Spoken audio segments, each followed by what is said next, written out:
चंद्रबाबू नायडू कल को पलटी मारते हैं तो हमें उसकी तैयारी करनी है। और अगर कल को चंद्रबाबू नायडू चले भी जाएं तो हमें कोई फर्क ना पड़े, हमें ऐसा इंतजाम अपना करना। तो इसका इंतजाम हो गया है।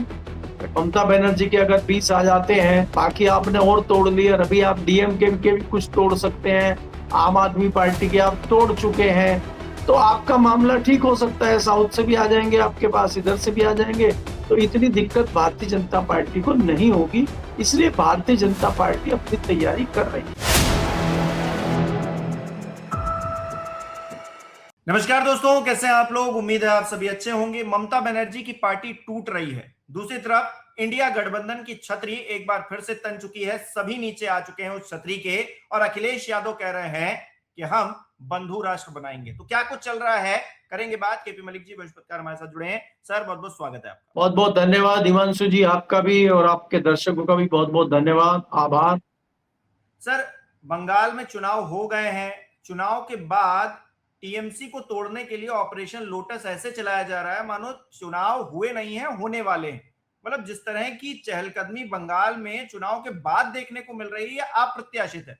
ममता बनर्जी को पूरी तरीके से खत्म कर देने की प्लानिंग है क्या? उनकी पार्टी को खत्म कर देने की प्लानिंग है क्या? और जिस तरह से विधायक हो, सांसद हो, सब पर डोरे डाले जा रहे हैं और काफी हद तक कामयाब होते हुए भी नजर आ रहे हैं। 20 सांसद अगर बैठकर मतलब टीएमसी से अलग बीजेपी में जाकर किसी से बात भी करेंगे तो ये अपने आप में क्या दिखा रहा है? ममता बनर्जी की ताकत खत्म हो गई है, क्या है ये? मैं इसमें हिमांशु जी दो चीजें देख रहा हूं। एक तो भारतीय जनता पार्टी किसी भी कीमत पे अपना खुद का पूर्ण बहुमत केंद्र में लाना चाहती है। वो चाहती है कि 272 नंबर हमारे अकेले के होने चाहिए। उसमें हमें चाहे किसी पार्टी को तोड़ना पड़े, फोड़ना पड़े, चाहे जो मर्जी करना पड़े। अब जिस प्रकार से आपने देखा कि हाल ही में 8 सांसद उन्होंने आम आदमी पार्टी के तोड़ लिए।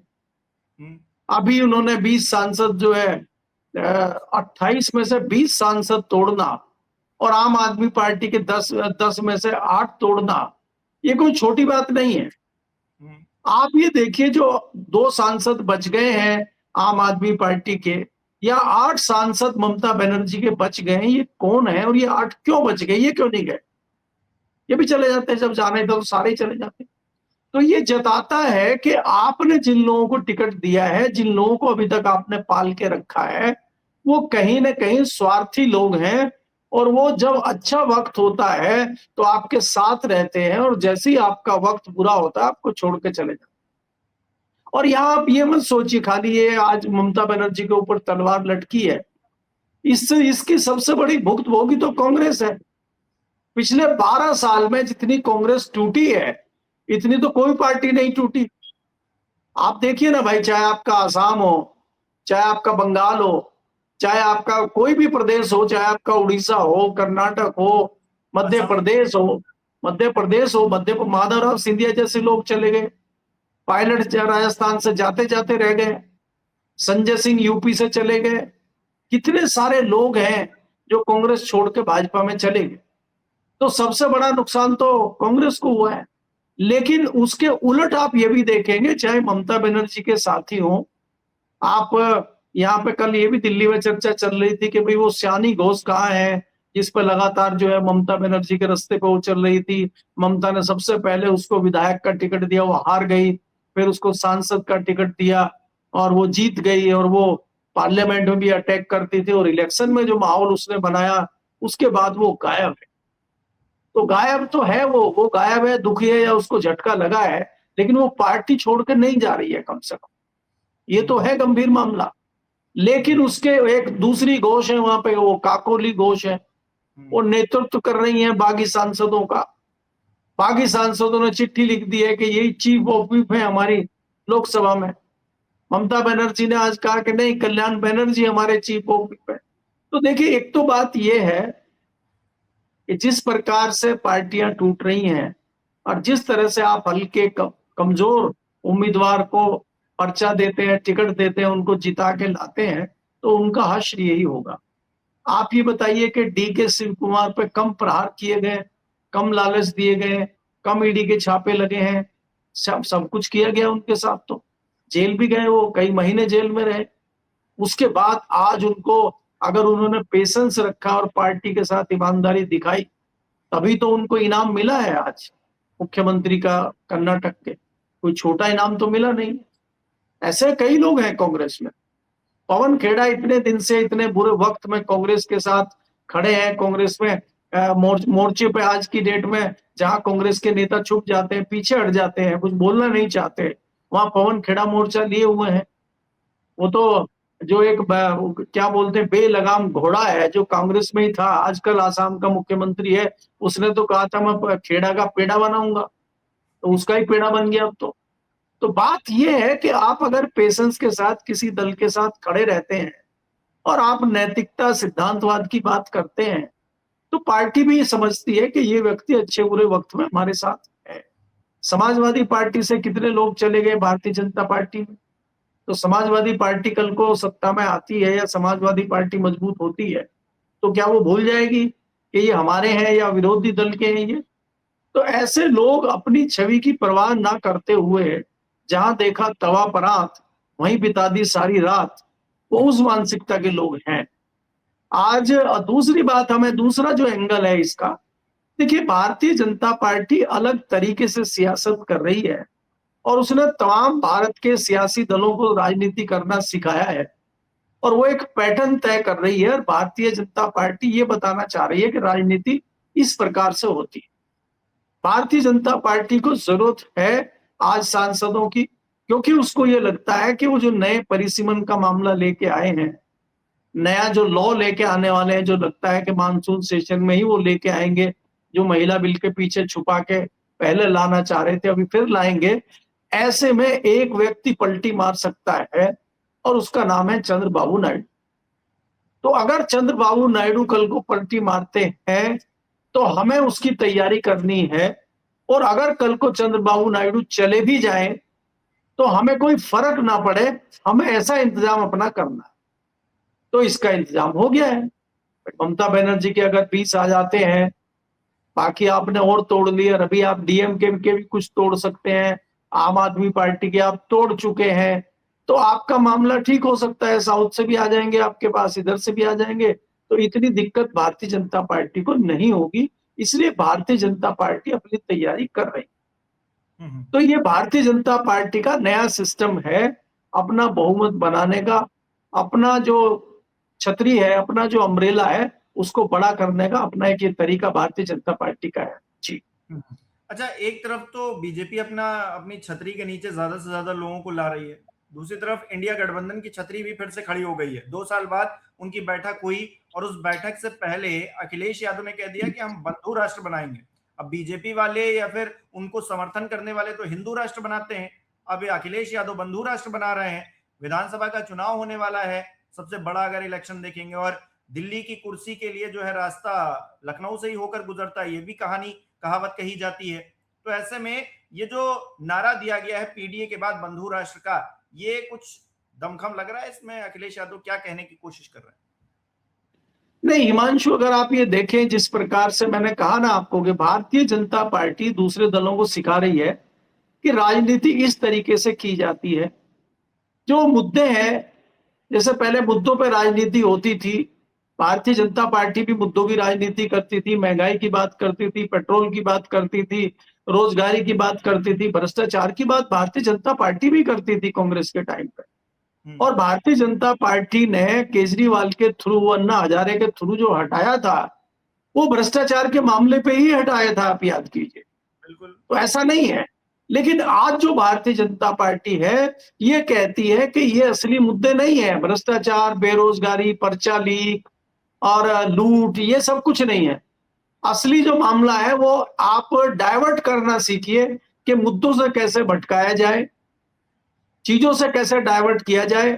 आपने इतनी बड़ी डकैती की है मध्य प्रदेश, सॉरी, वेस्ट बंगाल में, उस डकैती पे चर्चा ना हो, इसलिए आप नई नई चीजें लेके आ जाते हैं और लोग उस पर चर्चा करने लगते हैं। अब आज लगातार नई नई चर्चाएं आपको वेस्ट बंगाल से सुनने को मिल रही हैं जब से चुनाव हुआ है। क्या किसी चैनल पे, क्या किसी मीडिया पे, क्या किसी पक्ष में विपक्ष में एसआईआर पे चर्चा होते हुए देखी आपने? एसआईआर तो खत्म हो गया। SIR का तो मुद्दा ही गायब हो गया। चर्चाएं अलग अलग मामलों पे हो रही है। हम चर्चा कर रहे हैं कि टीएमसी टूट रही है, टीएमसी शिवसेना के पैतरे की तरफ जा रही है और आज ममता बनर्जी परेशान है। ममता बनर्जी की पार्टी नहीं बचेगी, ममता बनर्जी को राज्यसभा नहीं मिलेगी, ममता बनर्जी अब महागठबंधन में, इंडिया गठबंधन में घुस गई हैं और कई लोग उनको सलाह दे रहे हैं कि उनको कांग्रेस में विलय कर लेना चाहिए। तमाम इस तरह की बातें शुरू हो गई हैं, लेकिन SIR का मुद्दा तो दब गया। तो भारतीय जनता पार्टी ये जानती है कि कौन से मुद्दे को कब उठाना है और कौन से मुद्दे को कब गायब करना है। इसी पे जो भारतीय जनता पार्टी का हिंदू राष्ट्र वाला मामला है, हिंदू राष्ट्र वाला मामला भारतीय जनता पार्टी का जो शगुफा चलता है, कोई सवाल पलट के नहीं पूछता कि हिंदू राष्ट्र तो अभी भी है, अब कौन सा मुस्लिम राष्ट्र थोड़े ही है, तो हिंदू राष्ट्र कैसे बनेंगे हम, उसकी परिकल्पना क्या है, उसका रोड मैप क्या है, वो इनके पास नहीं है, लेकिन हम हिंदू राष्ट्र बनाएंगे।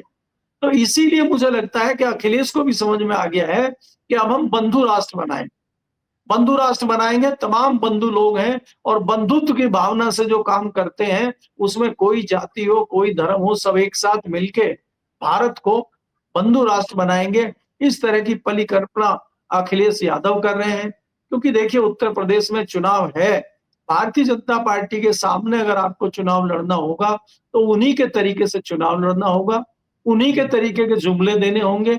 अगर आप भ्रष्टाचार की लड़ाई लड़ते रहेंगे, अगर आप पर्चा लीक की लड़ाई लड़ते रहेंगे, अगर आप बेरोजगारी की लड़ाई लड़ते रहेंगे, आप करप्शन की लड़ाई लड़ते रहेंगे, तो उससे तो भारतीय जनता पार्टी को कोई नुकसान होने वाला दिखाई कहीं देता नहीं। भारतीय जनता पार्टी को नुकसान जुमलों से ही होता है, जुमलों से ही उसको फायदा होता है और जुमलों से ही उसको नुकसान होता है। तो जुमले उसके खिलाफ आपको बनाने पड़ेंगे। अब जैसे उत्तर प्रदेश में आप देख रहे हैं कि इतना बड़ा मामला आया हुआ है और उस पर जिस प्रकार की चर्चा होनी चाहिए उतनी गंभीर चर्चा उस पर नहीं हो रही। क्या अयोध्या का मामला छोटा मामला है कि आपने वहां लूट मचा रखी है और आप वहां पे जो चंदा आ रहा है उसमें भी लूट कर रहे हैं और कहीं चर्चा ही नहीं है। और बेशर्मी देखिए कि अखबार आप ही का अखबार छाप रहा है। आज की डेट में जो भारतीय जनता पार्टी का सबसे बड़ा मुखपत्र है एक, वही खबर छाप रहा है कि भाई जो है चोरी हो रही है, और पहले दिन अगर आप उसको कह रहे हैं नहीं नहीं ऑडिट चल रहा है, कुछ नहीं हो रहा है, तो अगले दिन फिर छापता है और वो कहता है ये लाखों का मामला नहीं है, ये मामला करोड़ों का है। और उसके बाद मौन धारण किए बैठी है सरकार, मौन धारण किए बैठी है दुनिया की सबसे बड़ी पार्टी, राष्ट्रवादी, जो अयोध्यावादी पार्टी, हिंदूवादी पार्टी, जिसके पास भगवान श्री राम का ठेका है। भगवान श्री राम का ठेका भी इन्हीं के पास है। भगवान राम को लाए भी यही थे और भगवान राम के साथ ये भगवान राम को भी लाए और कुछ चोरों को भी साथ में ले आए, और जहां भगवान राम को बिठाया वो चोरों को भी उनके साथ ही बिठा दिया, ऐसा प्रतीत होता है। भारतीय जनता पार्टी के लोगों की बेशर्मी इस बात से दिखाई देती है कि उन चोरों को ही डिफेंड कर रहे हैं कई लोग। भारतीय जनता पार्टी के लोग आज भी सफाई इस बात की दे रहे हैं कि नहीं नहीं कोई चोरी नहीं हुई, कोई कुछ नहीं हो रही हो, तुम लोग कांग्रेसी हो, तुम लोग समाजवादी हो, तुम लोग। अगर कोई भगवान की बात भी करे, मंदिर चोरी की बात भी करे, आप ये देखिए कि किसी भी गांव में, मेरे गांव में एक बार मंदिर में घंटों की चोरी हो गई थी, वहां से 2 घंटे चुरा लिए गए और एक व्यक्ति कुछ दिन के बाद पकड़ा गया जिसने घंटे चुराए थे, पीतल के घंटे थे, मंदिर से 2 घंटे चुरा लिए और पकड़ा गया। पूरे गांव ने उसका बहिष्कार कर दिया कि जो व्यक्ति मंदिर में भी चोरी कर सकता है तो इसकी किस प्रकार की भावना होगी और ये किस प्रकार की मानसिकता इस व्यक्ति होगी। ऐसा व्यक्ति गांव में रहने लायक नहीं है, इसका बहिष्कार कीजिए। और भारतीय जनता पार्टी कह रही है कि जो चोरी कर रहा है इसका सत्कार कीजिए, इसका इसका इसका जो है बचाव कीजिए, इसका जो है वो कीजिए, आरती उतारिए इसकी। तो आज ये कहां हम पहुंच गए हैं, कहां भारतीय जनता पार्टी पहुंच गई है। क्या ये वही भारतीय जनता पार्टी है जिसको वाजपेयी जी के टाइम पे, चाहे अडवाणी जी के टाइम पे, चाहे उससे पहले सिद्धांतवादी और नैतिकतावादी पार्टी कहते थे? ये वही पार्टी है क्या, या ये आज की नई पार्टी है शुभेंदु अधिकारी की और आसाम वाले जो अपने पेड़ा बनाने वाले दोस्त हैं उनकी पार्टी है क्या? तो ये भी विचार करना पड़ेगा जनता को। जी बहुत बहुत शुक्रिया सर हमारे साथ जुड़ने के लिए, तमाम बातचीत के लिए। हमारे दर्शक किस तरह से देख रहे हैं इस विषय को कमेंट करके जरूर बताएं। इस वीडियो को लाइक करना, शेयर करना मत भूलिएगा। हमारे चैनल को सब्सक्राइब नहीं किया तो वो भी जरूर कीजिएगा। आप हमें सहयोग भी कर सकते हैं ज्वाइन बटन पर क्लिक करके। बहुत बहुत धन्यवाद।